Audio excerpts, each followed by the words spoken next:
할렐루야. 반갑습니다. 우리 전후좌우로 누가 오셨는지 보시면서 이렇게 인사합시다. 사랑합니다. 축복합니다. 은혜 받읍시다.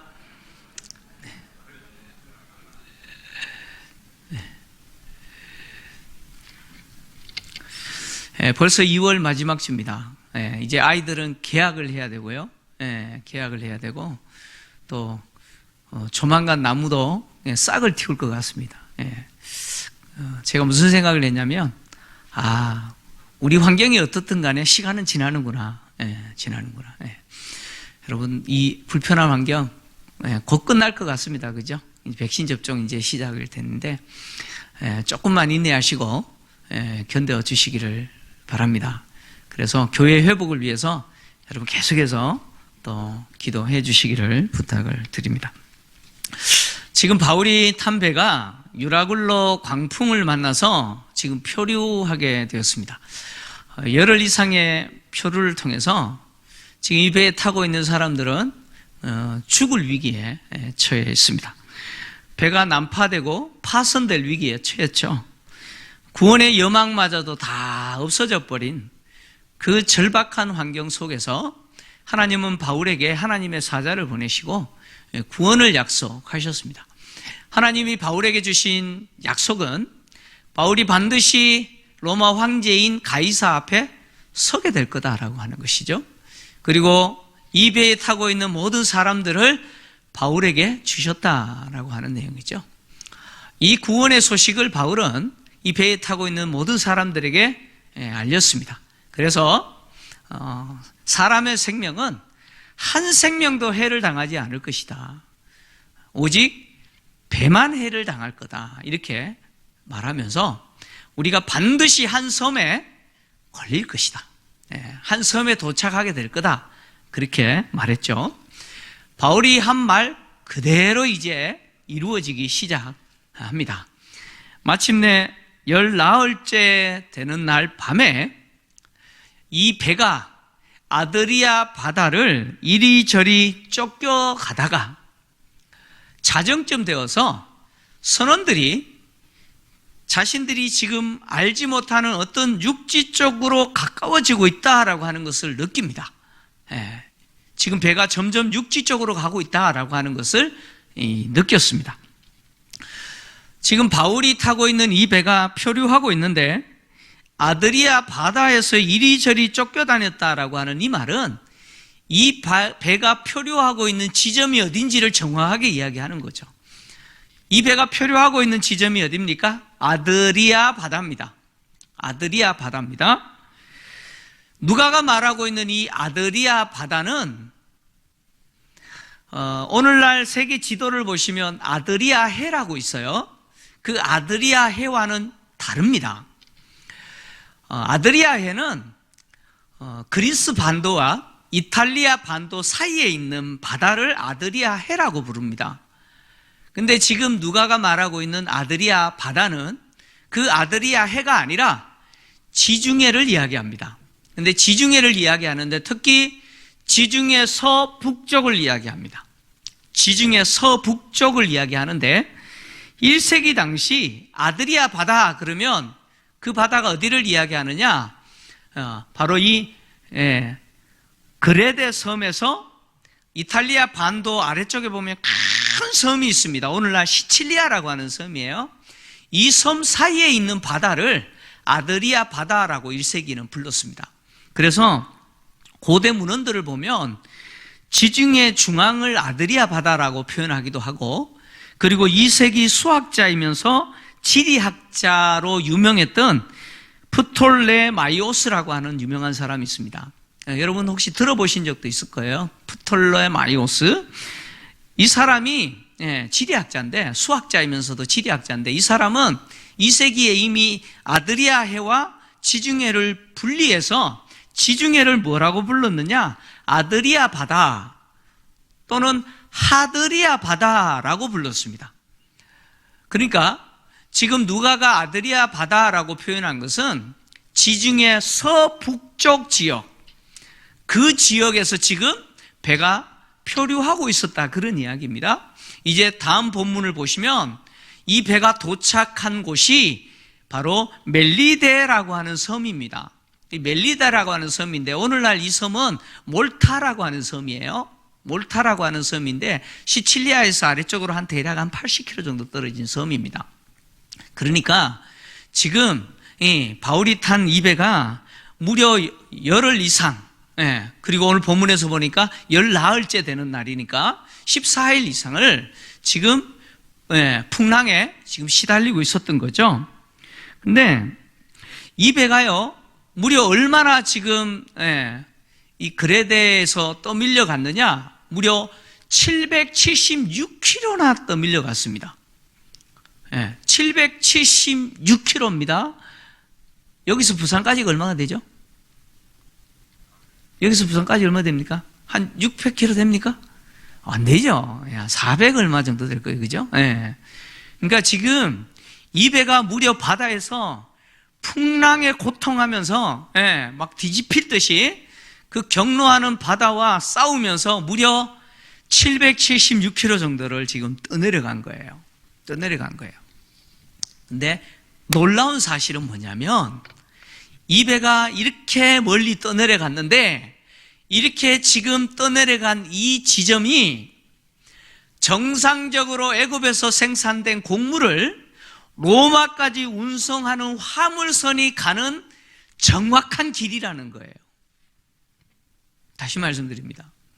애굽에서 생산된 곡물을 싣고 로마로 가는 배가 가는 정확한 그 길을 지금 가고 있는 거예요. 안 놀라시네. 지금 이 배가 풍랑을 만나서 정처 없이 지금 어디로 가는지도 모르고 지금 무려 14일이나 떠밀려 표류했는데 그 지점이 어디예요? 로마로 가는 배가 정확하게 가는 그 항해 루트예요, 루트. 그러니까 하나님이 이 유라굴로 광풍조차도 어떻게 하셨어요? 이용하셨다는 거예요. 이 광풍조차도 하나님이 도구로 쓰셔서 바울을 어디로 보내고 계세요? 바울을 로마로 지금 보내고 계시는 거예요. 보내고 계시는 거예요. 이 광풍도 하나님이 이용하셔서 바울을 로마로 가게 하고 계시는 거죠. 열나흘째 밤, 그것도 자정이 되어서 선원들이 배가 점점 육지 쪽으로 가고 있다. 육지가 점점 다가가고 있다. 가까워지고 있다라고 느끼게 됩니다. 느끼게 되는데 이 선원들이 그렇게 느끼게 된 것은 지금까지 듣지 못한 소리가 들려요. 소리가 들려요. 그런데 그 소리는 익숙한 소리예요. 그 소리가 뭐냐? 파도가 바위에 부딪히는 소리예요. 그 거친 파도가 바위를 때려서 부서지는 소리가 선원들의 귀에 들리기 시작하는 거예요. 그래서 뒤에 보시면 선원들이 암초에 부딪힐까 두려워했다 그러잖아요. 선원들이 왜 배가 암초에 부딪힐까 두려워했냐면 지금 파도가 바위에 부딪히는 거예요. 그러니까 해수면 위로 돌출된 그 바위를 파도가 때리니까 그 소리가 들리는 거죠. 그 해수면 위에 돌출된 암초도 있을 뿐만 아니라 가려진 암초도 있겠죠. 근데 그 배가 거기에 부딪히면 어떻게 해요? 부서지는 거예요. 그래서 두려워하는 거예요. 그래서 선원들이 배가 점점 육지 쪽으로 가고 있다, 육지가 가까워 있다라고 하는 느낌을 받고는 뭘 하느냐? 줄로 바다의 깊이를 잽니다. 당시 바다의 깊이를 재는 도구가 줄 끝에 납과 같은 줄을 달아서 바다로 떨어뜨리는 거예요. 그래서 바다의 깊이를 측량했는데 첫 번째 측량했더니 20길이라 이렇게 표현했습니다. 20길. 스무길이라는 말은 바다의 깊이가 한 36m 정도 됐다, 그런 이야기입니다. 깊이가 36m 정도 됐다는 거예요. 한 길의 길이가 어느 정도 될까요? 한 길은 당시 성인 남성이 팔을 쫙 펼치면 이 손끝에서 이 손끝까지의 거리를 한 길이라고 표현했습니다. 그래서 통상 1.85m 정도 됩니다. 한 길은. 그러니까 20길이다라고 하는 것은 대략 한 30m 정도 된다. 36m 정도 된다. 그런 이야기예요. 그리고 조금 더 가서 바다를 측량했더니, 깊이를 측량했더니 15길이다. 이렇게 이야기합니다. 15길이라는 말은 바다의 깊이가 27m 정도 됐다. 그런 이야기입니다. 그러니까 점점 깊이가 옅어지죠. 낮아지고 있습니다. 이 말은 육지가 점점 가까워지고 있다. 그런 이야기죠. 선원들은 배가 점점 육지 쪽으로 가고 있고 육지가 가까워지다라는 느낌을 가짐과 동시에 물길을 확인하고 이제는 배가 암초에 부딪힐 것을 두려워합니다. 그 해수면에 감춰져 있는 암초에 부딪혀버리면 배가 부셔져요. 그래서 어떻게 하느냐? 더 이상 배가 움직이지 못하도록 배 뒤쪽인 고물에서 닷 4개를 바다로 내렸습니다. 닷 4개를 바다로 내렸는데, 그리고 나서 이 날이 새기를 고대하면서 기다립니다. 선원들이 배가 움직이지 못하도록 닻을 내렸는데, 당시 배들이 닻을 가지고 있었습니다. 그런데 당시 배들이 갖고 있는 닻은 가벼웠다고 합니다. 그래서 하나의 닻이 아니라 여러 개의 닻을 가지고 있었다고 합니다. 그 당시 시대의 것으로 추정되는 닻이 고고학적으로 발견이 됐는데 그 무게가 600kg밖에 되지 않는다고 합니다. 600kg면 가벼운 거예요. 굉장히 가벼운 겁니다. 그러니까 한번 생각해 보세요. 600kg밖에 되지 않는 닻으로 우리 교회 규모 정도 되는 배를 고정시킬 수 있겠어요? 안 되죠. 그죠? 불가능하겠죠. 그래서 하나가 아니라 여러 개의 닻을 가지고 있었던 겁니다. 근데 누가가 이 닻을 어디서 내렸느냐? 배 고물에서 내렸다라고 닻을 내린 지점을 정확하게 표현을 했습니다. 왜 이렇게 표현했냐면 당시 닻은요, 배 앞쪽인 이물에서 내렸습니다. 앞쪽에서 내렸어요. 근데 당시 상황과는 다르게 배 뒤쪽에서 내렸어요. 왜 배 뒤쪽에서 내렸느냐? 그 이유가 있습니다. 지금 배가 지금 육지 쪽으로 향하고 있는데 바람이 어디를 향하여 불고 있느냐? 바다에서 육지 쪽으로 불고 있어요. 그 육지가 어떤 육지인지는 몰라요. 모르지만 지금까지는 몰라요. 어쨌든 바람이 바다에서 육지 방향으로 불고 있는데 이 닻을 배 앞쪽에서 내리게 되면, 당시 통상적으로 했던 방법인 배 앞쪽에서 내리게 되면 배 앞면은 고정됩니다. 배 앞쪽은 고정이 돼요. 근데 바람 때문에 배 뒤쪽은 움직이겠죠? 배 뒤쪽이 돌아가 버려요. 돌아갑니다. 그러면 배의 방향이 육지 쪽으로 향하는 것이 아니라 바다 쪽으로 향하게 됩니다. 배 앞쪽은 고정시켜 놨는데 바람이 육지 쪽으로 불기 때문에 배가 돌아가 버리는 거예요. 그렇게 되면 날이 새더라도 이 배를 육지 쪽으로 몰 수가 없어요. 움직일 수가 없어요. 그래서 배 뒤쪽을 고정시켜 놓는 거예요. 배 뒤쪽에서 닻을 내려놔야 배 뒤쪽이 고정돼야 앞쪽이 육지 쪽을 향하여 계속 그대로 있을 수가 있는 거죠. 그래서 그렇게 배 고물에서 닻을 내린 겁니다. 이렇게 닻을 내렸는데 비상사태가 발생합니다. 비상사태가 발생하는데 이게 무슨 이야기냐? 이 선원들이 배 앞쪽에서 닻을 내리는 척 하면서 무엇을 내려요? 끌어올려 놓았던 구명보트인 거룻배를 바다로 내리는 거예요. 거룻배를 바다로 내리는데 이유는 뭡니까? 오늘 누가가 뭐라고 표현했어요? 선원들이 자기들만 살려고 이 거룻배를 타고 어차피 육지가 가까이 있다고 느끼니까 탈출하려고 거룻배를 배 앞쪽에 마치 닻을 내리는 것처럼 하면서 거룻배를 내린 거예요. 참 치사하죠, 그죠? 진짜 이런 인간들이 있잖아요. 자기들만 살면 된다는 거예요. 자기들만 살려고 선원들이 배에 타고 있는 사람들을 속이는 거죠. 단 내린 척 하면서 그룹불을 내려서 타고 탈출하려는 거죠. 근데 이 상황이 누구 눈에 걸렸어요? 누구 눈에 걸렸어요? 이야, 하필 바울 눈에 걸렸어요. 네, 바울 눈에 딱 걸렸어요. 이게 은혜입니다. 은혜예요. 사실 은혜입니다. 네. 바울 눈에 그게 보인 거예요. 그러자 바울이 뭐라고 이야기하느냐, 저들이, 즉 선원들이 배에 있지 않으면 배에 타고 있는 사람들 구원받지 못할 거다, 이렇게 외쳐요. 군인들과 백부장에게 바울이 이렇게 이야기하죠. 저들이 배에 있지 않으면 너희들이 구원을 얻지 못할 거다, 이렇게 외칩니다. 선원들이 배에 있지 않으면 이 배에 타고 있는 사람들이 생명이 위험하다, 그런 이야기예요. 구원을 받지 못한다는 이야기예요. 바울이 왜 이렇게 말했을까요? 그 이유는 선원들만이 이 배를 조종할 수가 있어요. 이 배를 누구만이 운전할 수 있어요? 선원들만이 운전할 수 있는 거예요.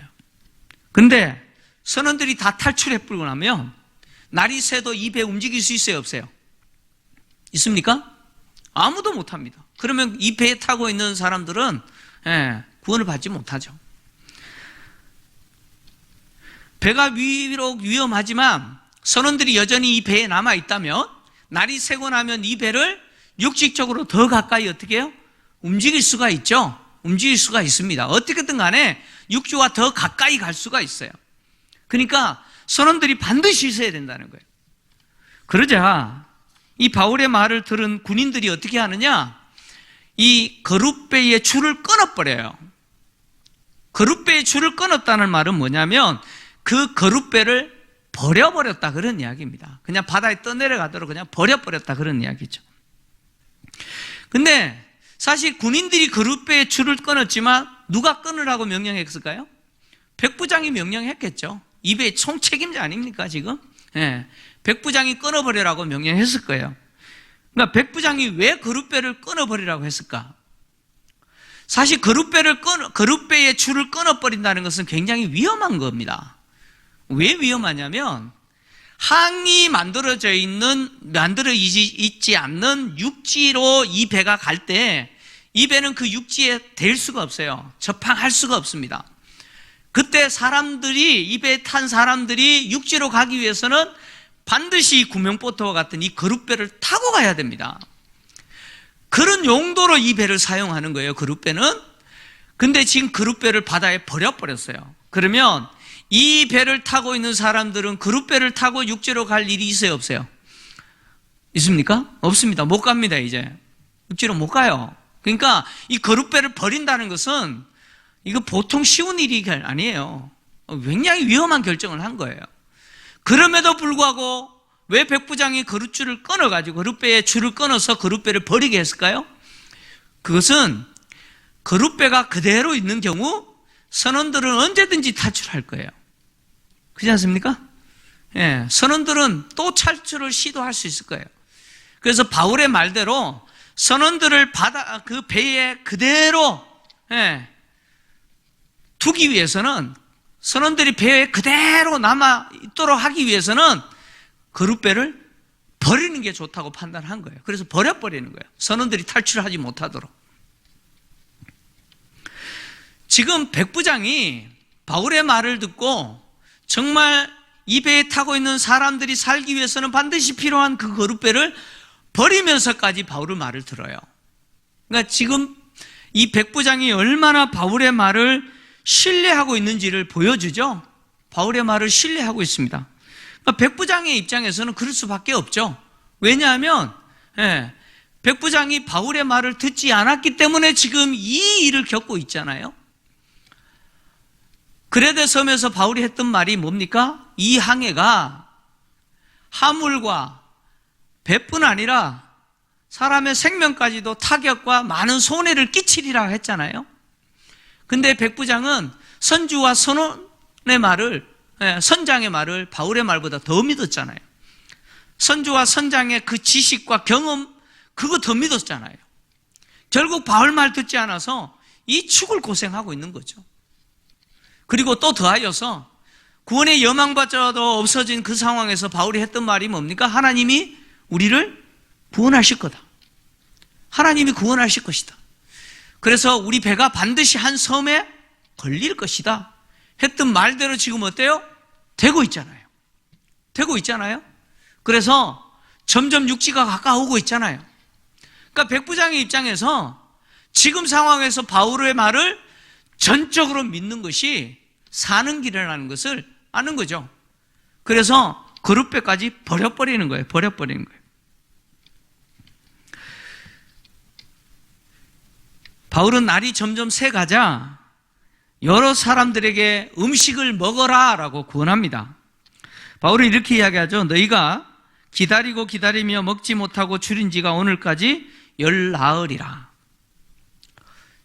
지난 14일 동안 제대로 먹지 못했다는 거죠.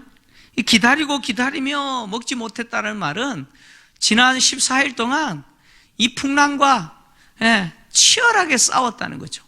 살기 위해서 필사적으로 애쓰면서 견뎠다는 거죠. 그러니까 열나흘 동안 제대로 못 먹었으니 이 배에 타고 있는 사람들은 다 기진했죠. 기진합니다. 그런 상황에서 바울은 먹어야 된다는 거예요. 먹어야 너희들이 구원을 받는다는 거죠. 그래서 바울은 뭐라고 이야기하느냐? 이것이 너희 구원을 위하는 것이다 이렇게 이야기합니다.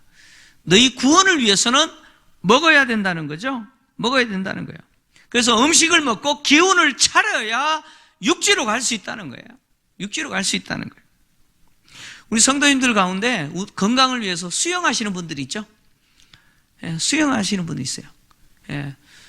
수영할 때 힘들어요, 안 힘들어요? 여러분 수영장에서 한번 걸어보십시오. 육지에서 걷는 것과 물에서 걷는 게 어느 게 힘들어요? 뭐 그걸 말로 합니까, 그죠? 여러분 수영이 엄청난 에너지가 필요합니다. 그러니까 지금 열나흘 동안 제대로 먹지도 못하고 지금 풍랑과 싸우면서 기진한 이 사람들이 지금 육지로 가기 위해서는 여러분 힘이 있어야 되잖아요. 수영할 수 있는 힘이 있어야 되잖아요. 뭔가 붙잡고 갈 수 있는 힘이 있어야 되잖아요. 그러기 위해서는 먹어야 된다는 거예요. 먹고 기운을 차려야 된다는 거예요. 그래야 너희들이 구원을 받을 수 있다는 거죠. 그러면서 바울이 하는 말이 뭐냐면 너희 머리카락 하나도 잃지 않을 것이다 이렇게 이야기합니다. 머리카락 하나도 잃지 않는데요. 이 말은 뭡니까? 너희 절대 안 죽는다는 이야기죠. 생명을 잃지 않을 것이다라고 하는 완전한 생명의 보호에 대한 관용적 표현입니다. 안 죽는다는 거예요. 절대 안 죽는다는 거예요. 그러면서 바울은 먼저 자신이 떡을 먹습니다. 자신이 먼저 떡을 가져다가 모든 사람 앞에서 하나님께 축사하고 떼어 먹어요. 떼어 먹기를 시작합니다. 바울이 지금 가져다가 떼어 먹는 이 떡은 헬라어로 알토스라고 하는 헬라어인데 이건 빵입니다. 빵. 정확하게 번역하면 빵입니다. 그런데 우리는 빵 그릇보다는 떡 그릇이 게 더 낫잖아요. 그래서 떡이라고 번역했는데 여러분 우리 교회 해마다 기념 주일 때마다 교회에서 뭘 나눠주죠? 다음 주에 주시나요? 기념 주일마다 떡을 주잖아요. 그죠? 제가 저희 교회 와서 진짜 김포 쌀로 만든 떡 진짜 맛있구나라고 하는 것을 알게 됐어요. 떡 맛있어요. 저희 교회에서 주는 떡 진짜 맛있거든요. 근데 지금 바울이 먹은 게 우리가 생각하는 그 떡 아닙니다. 그 떡이 아니고 팔레스타인 지중해를 중심으로 하고 있는 나라들이 먹는 빵입니다. 이 둥근 빵이 있죠. 그 마른 빵입니다. 빵. 그 빵을 가져다가 하나님께 축사하고 떼어서 먹기 시작했다는 거예요. 그런데 누가가 바울이 이 빵을 먹는 행동을 뭐라고 표현했느냐? 가져다가 축사하고 떼어 먹기 시작했다 이렇게 이야기합니다. 그럼 가져다가 축사하고 떼어 먹다라고 하는 이 표현들은 어디서 많이 보았던 표현 아닙니까? 바로 예수님이 제자들과 벌였던 성찬 의식을 이야기합니다. 그래서 부활하신 이후에 엠마오로 가는 두 제자를 만나신 예수님이 대화하시다가 이제 여관에 가셔서 음식을 드실 때 어떻게 하셨어요? 예, 축사하시고 떼어주셨어요. 예, 성찬입니다. 예, 주님과 식사하는 성찬이죠. 그래서 떡을 가져다가 축사하고 떼어 나눠주는 이 의식은 예수님이 제자들과 식사하셨을 때의 모습뿐만 아니라 초대 교회가 애찬식, 식사를 나누기 전에 먼저 가졌던 성찬 예식을 표현합니다. 그러니까 마치 지금 바울은 이 음식을 먹는데 성찬 의식을 거행하는 것처럼 음식을 먹었다, 그런 이야기예요. 성찬 의식을 거행하는 것처럼 음식을 먹었는데, 누가가 왜 바울이 이 음식을 먹는데 마치 성찬 음식을 먹는 것처럼 이렇게 먹었다고, 가져다가 축사하고 떼어 먹었다고 이렇게 표현했느냐? 그 이유가 있습니다. 바울이 먹는 이 식사는요, 주님이 베풀어 주실 그 구원의 은혜를 기념하면서 먹는 거예요. 다시 말합니다. 바울이 지금 이 식사를 하는 것은 주님이 자신과 이 배의 사람들에게 베풀어 주실 그 구원의 은혜를 감사하고 기념하면서 먹는 식사예요. 아주 특별한 식사예요. 그냥 일반적인 식사가 아니에요. 여러분, 성찬 의식이 뭡니까? 주님의 살과 피를 먹고 마시는 거잖아요. 주님은 교회에게 주님 오실 때까지 이것을 기억하여 기념하라라고 하신 겁니다. 교회가 성찬 의식을 해마다 그리고 때마다 하는 의미는 우리를 구원하시기 위해서 십자가에서 살 찢으시고 피 흘리신, 그래서 우리에게 구원을 주신 그 주님의 구원의 은혜를 기억하고 감사하면서 기념하기 위해서 행하는 의식이 성찬 의식입니다. 바울은 지금 주님이 약속하신 대로 주님이 자신과 이 배에 타고 있는 사람들의 생명을 구원하실 것을 믿어요. 그 구원에 대해서 감사하면서 기념하면서 이 식사를 먹는 거죠. 통상 지중해에서 이 유라굴로라고 하는 이런 광풍을 만나게 되면 죽습니다. 통상 다 죽었어요. 그러나 하나님은 바울에게 구원을 약속하셨고 그 약속하신 구원대로 지금 이끌어오고 계시죠. 배로 하여금 육지로 향하게 하고 육지가 점점 가까워오고 있다는 사실을 알게 하셨지 않습니까? 한 섬에 걸리리라 라고 했던 말대로 배가 점점 섬을 향하여 가고 있는 모습을 보여줍니다. 바울은 하나님이 약속하신 그 구원을 믿기에, 그 약속을 믿기에 그 약속에 감사해서 그 구원을 감사하면서 이 특별한 식사를 하는 거예요. 성찬 의식을 상징하는 이 식사를 하는 것이죠. 여러분, 바울이 하나님께 이 빵을 뜯어서 축사할 때 뭐라고 감사했을까요? 축사하다는 것은 감사하다는 이야기예요. 뭐라고 감사하기도 했을까요? 여러분, 이 상황에서 감사할 조건이 있어요? 여러분, 감사할 조건이 있습니까? 우리 눈으로 보면 감사할 조건 하나도 없죠. 지금 죽을 지경인데 무슨 감사할 조건이 있습니까? 예? 화물 다 잃어버렸잖아요. 이제 밀도 다 버릴 거예요? 예? 지금 감사할 조건이 아무것도 없는 것처럼 보여요. 그런데 바울은 감사하죠. 감사합니다. 뭘 감사했을까요? 지난 열나흘 동안 이 끔찍한 풍랑 속에서도 우리의 생명을 안전하게 지켜주신 하나님께 감사했을 거예요.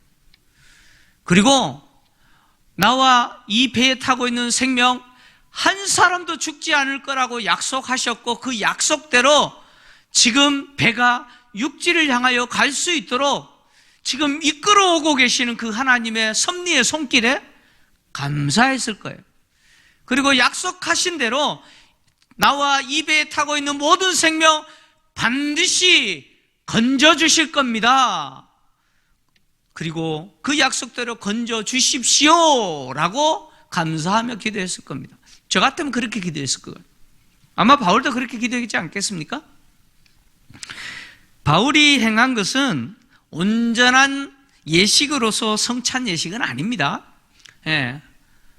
지금 바울이 성찬 예식 하겠다고 하면서 하는 게 아니에요. 바울에게 있어서 이 식사는 그럴 의미다 하는 거예요. 바울은 이 배에 타고 있는 사람들 뿐만 아니라 자기가 먹는 이 떡은 하나님이 구원해 주시겠다고 하는 그 약속의 의미가 담겨져 있는 식사라는 거예요. 그래서 자기를 비롯하여 이 떡을 먹는 자를 주님은 구원해 주시는 거죠. 주님이 약속하신 대로 이 떡을 받아 먹는 자에게 뭘 주세요? 구원을 주시는 거예요. 구원의 은혜를 베풀어 주시는 거예요. 바울이 먼저 음식을 먹자 그제서야 모든 사람들이 안심하고 떡을 받아 먹습니다. 떡을 받아 먹어요. 배에 타고 있었던 사람들이 바울이 하나님께 축사하고 떼어주는 그 떡을 받아 먹은 것은 그들에게 무엇이 생겼느냐? 희망이 생겼다는 거예요. 그들에게 희망이 생겼어요. 구원의 여망이 없어졌던 그 상황에서 비로소 그들에게 무엇이 생겼어요? 아, 이제 우리 살게 되었다. 아, 이제 우리는 살 수 있을 거다. 라고 하는 희망이 생겼다는 거예요. 그들은 이 떡을 먹고 힘을 내서 우리 육지로 가자. 이 떡을 먹고 기력을 차리면 육지로 갈 수 있다. 라고 하는 용기가 생긴 거예요. 용기가 생긴 거예요. 그래서 바울이 주는 그 떡을 받아 먹은 거죠. 누가는 이 배에 타고 있는 사람들이 전부 276명이라고 이야기합니다. 그러니까 이 떡을 먹은 사람들이 전부 몇 명이라고요? 바울을 비롯하여 276명이라고 이야기합니다. 그러니까 굉장히 많은 사람들이 이 배를 타고 있잖아요. 근데 당시 애굽에서 로마로 곡물을 운송하는 화물선에는 몇 명 정도 탈 수 있었느냐? 큰 배는 무려 600명까지 탈 수 있었다고 합니다. 600명까지 타는 배였다고 합니다. 그러니까 276명 과장된 숫자 아니에요. 예. 근데 276명이 그 떡을 먹었다라고 하는 것은 276명, 이 배에 타고 있는 모든 사람들이 누구 말을 믿었다는 거예요? 바울의 말을 믿었다는 거예요. 바울의 말을 따랐다 그런 이야기죠. 따랐다 그런 이야기입니다. 누가는 지금 사도행전을 기록하면서 이 배에 타고 있었던 모든 사람들이 바울이 믿는 그 하나님을 믿었는지 믿지 않았는지 기록하지 않았어요. 바울이 믿는 하나님을 믿었다라고 기록하지도 않고 믿지 않았다라고 기록하지도 않았어요. 그럼에도 불구하고 분명한 한 가지는 했어요. 그게 뭐냐? 이 배에 타고 있는 모든 사람들은 누구는 믿어요? 누구는 믿습니까? 바울은 믿을 거예요. 하나님의 사람이니 바울은 믿고 있다는 거예요. 바울은 믿었다는 거예요. 바울은 믿었다는 거예요. 바울은 비록 이 배에서 죄수의 몸으로 타고 있고 로마로 가고 있죠. 그러나 이 상황에서 바울은 죄수가 아니죠. 바울은 죄수가 아니라 이 배에 타고 있는 모든 사람들을 이끌고 있는 리더입니다. 리더예요. 바울은 리더로서 구원의 여망이 없는 자들에게 길을 제시하고 희망과 용기를 주고 있죠. 바울은 자신은 하나님을 믿는다라고 말을 했어요. 내가 섬기는 하나님이 어젯밤에 사자를 내 곁에 보내셔서 나에게 구원을 약속하셨다.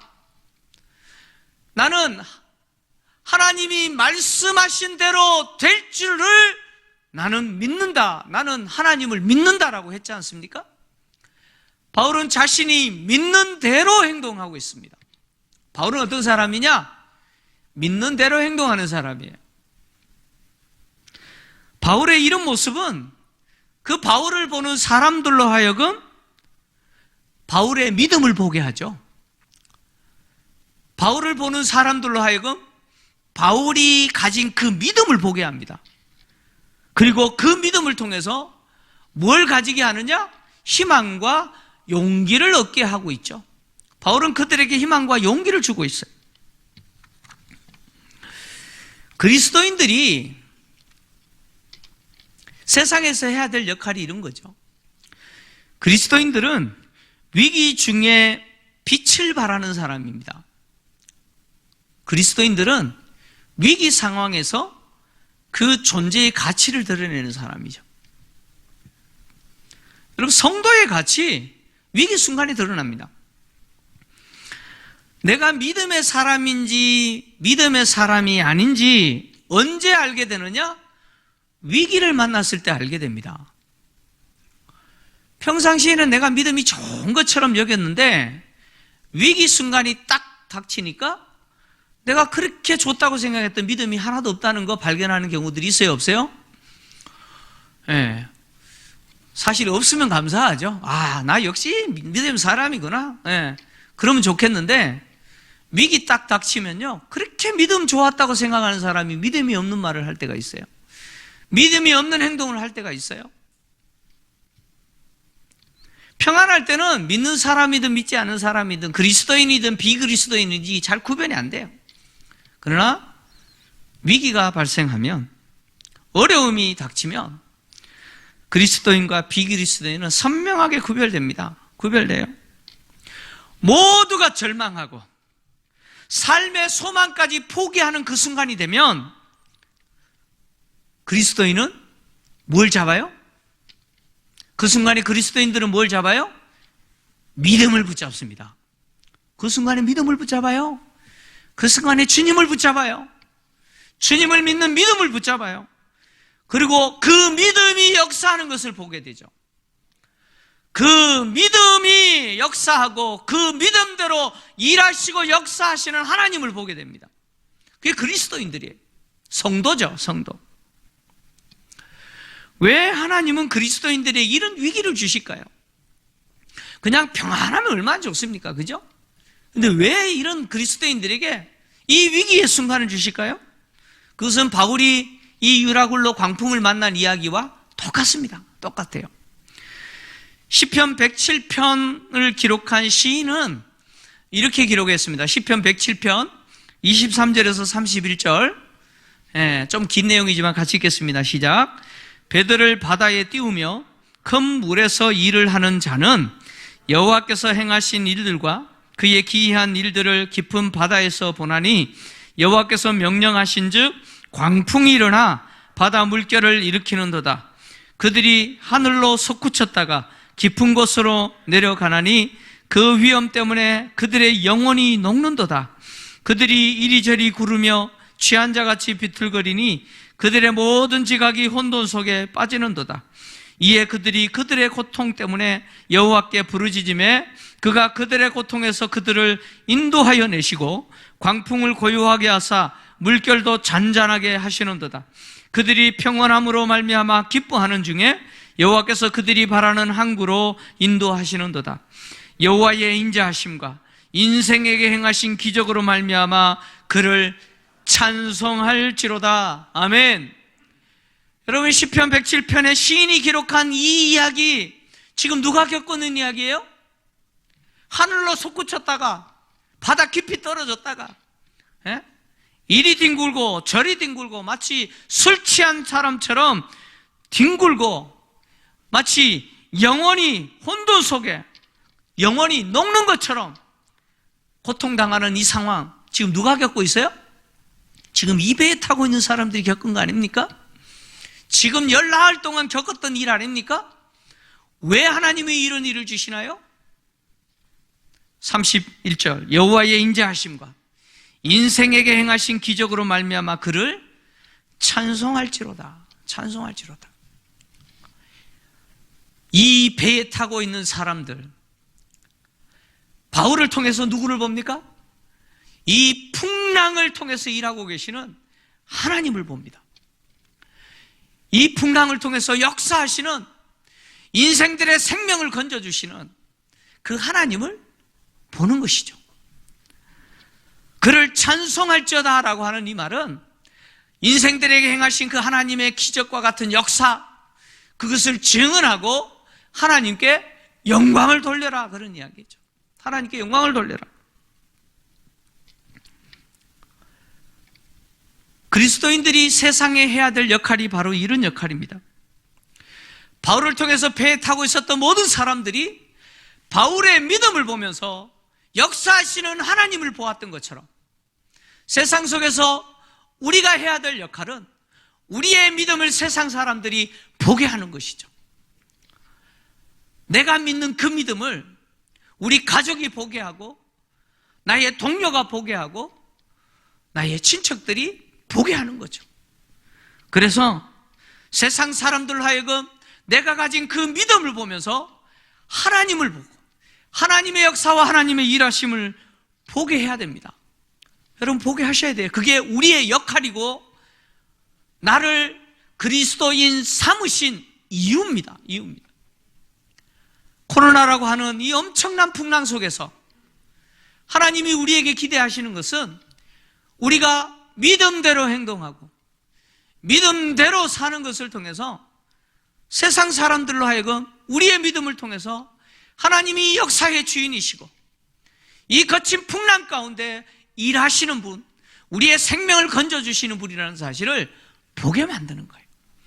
그것이 우리가 해야 될 역할이고 그것이 우리가 가진 믿음이죠. 믿음입니다. 사랑하는 성도 여러분, 믿음은 위기 순간에 빛을 발합니다.